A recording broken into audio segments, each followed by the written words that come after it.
The volume of our voice is really important when it comes to impacting a room and getting our message across. So some people just happen to speak a little bit too softly, and they tend to stay in this part of their volume because they think that that's the volume that they speak with, and therefore that's the only volume that they can use.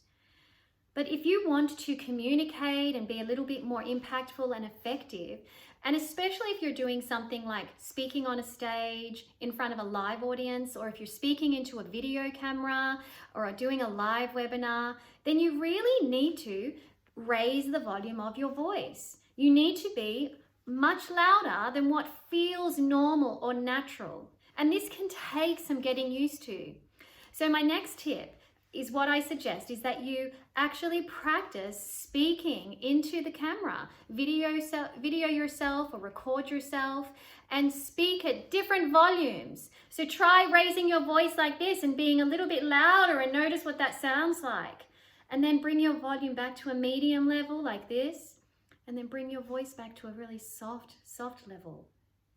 And start to notice how these volume differences create dynamic differences and can make your volume and your voice sound a lot more expressive and interesting as well, especially if we want to speak about something really exciting. Then we want to raise our voice.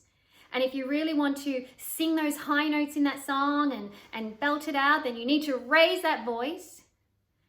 But sometimes if you want to just bring the intimacy back into the conversation and point out something quite specific, it can be really good just to bring the volume back to a level where everybody can still hear you and you can speak clearly, but you make your point by reducing the volume. And then you can bring your volume back up and test yourself speaking at all these different volume levels so that you get used to it and comfortable with that. And again, this is going to be stretching those vocal cord muscles and helping you be more dynamic as a communicator.